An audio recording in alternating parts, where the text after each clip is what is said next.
Hello and thank you for watching the video. Today I'm working on my Jeep. I broke a switch last night, and so I just got back from the auto parts store. I've got what I'm hoping is going to be an exact match new switch here. So let's open the box and take a look at it, and hopefully we can get this on the road again. So it's the next day. I was working on this last night. I wasn't able to drive it home, or didn't want to drive it home actually. So I was working on it, and I'll show you what I was doing. This is going to be the first time I start it today. Look up here at the oil pressure here, the gauge there.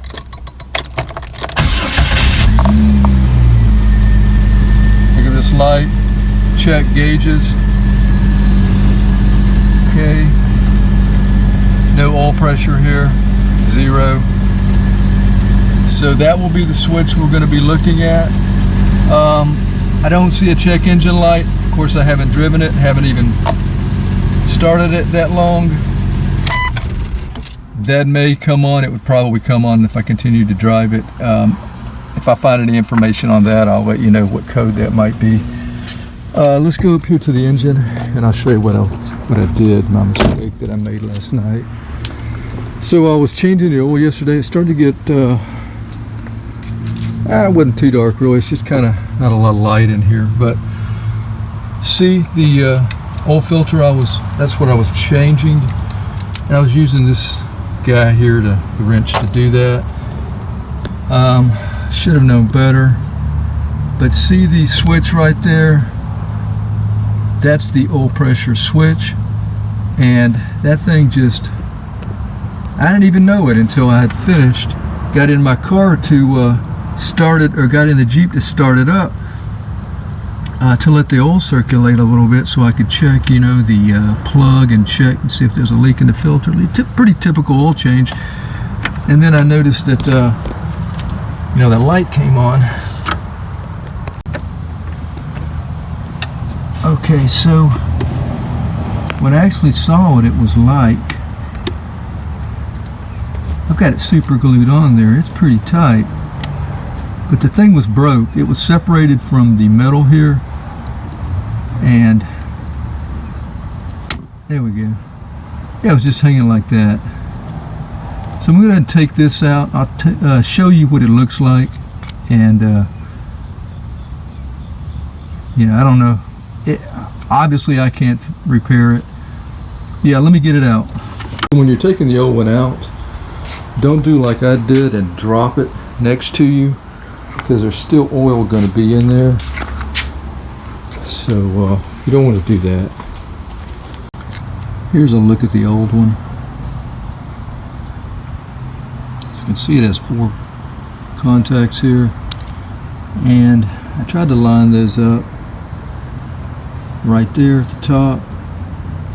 I tried to glue it. I actually sprayed with some cleaner here because it was pretty nasty when I got to it.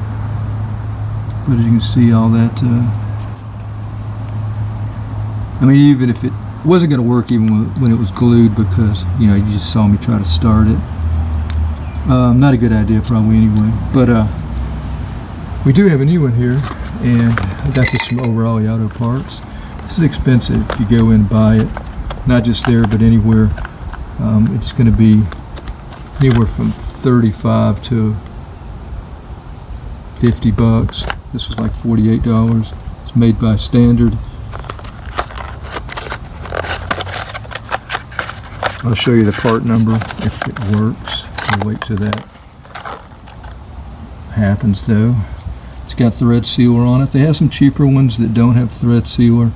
This is a limited lifetime warranty, whatever that means. It's got the 3-wire there.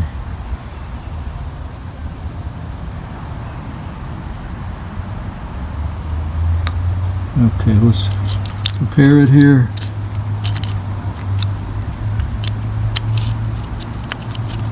I think the new one's a little shorter. That looks like it should work. I mean, it's supposed to be the exact fit. It's not exact, but it's supposed to work. In the system, it says exact fit. So yeah, the only difference is, see how this You can put a wrench on this.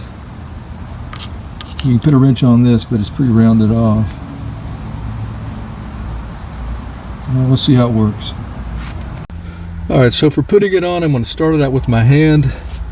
And I've got a 1/16 inch deep socket here, because I'm going to be putting it on like that.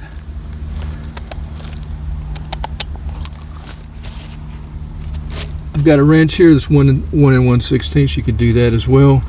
And if you don't have either one of these, if you got a pretty big adjustable or crescent wrench, that should work as well. I actually used a crescent wrench to take the old one off last night. Okay, so for putting it in place, just finding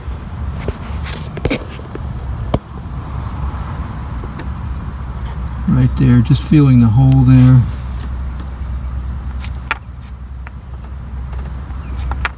Need to get this out of the way. But yeah, just finding the hole.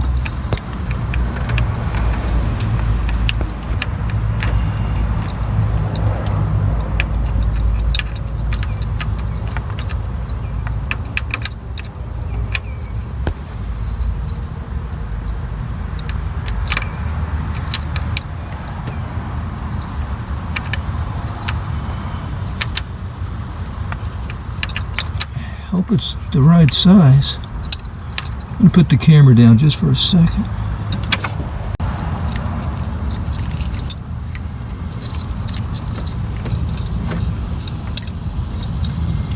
And when turning it, don't use the plastic part here to try to turn it. Use the metal only.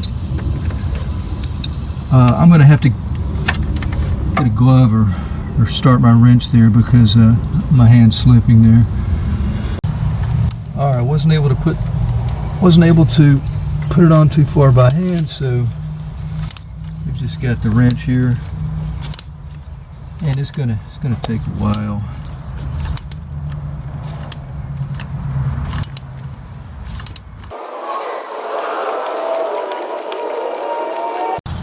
Alright, so I got it tightened just to the point to where I really can't tighten it anymore. And I'm also trying to line up the top of it so that it matches with the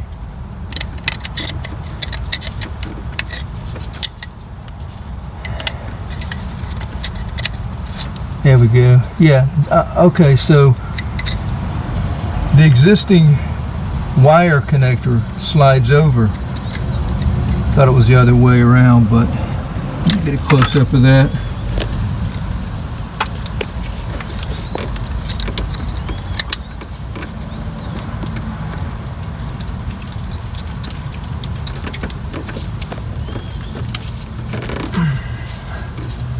I may have broke my clip last night. Matter of fact, I'm pretty sure I did. So it's probably not going to snap. I'm going to use my other hand and try to push that in a little farther, then we will try it out. Okay, here we go. Awesome. Love that. Alright, so the light has gone off. Oil pressure's up and working. So the part number on that was, what you see here, PS317. Again, this is the standard. Looks like it's going to work okay.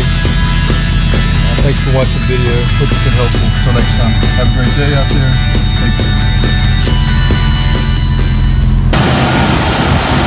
Just check and make sure that it's not leaking oil.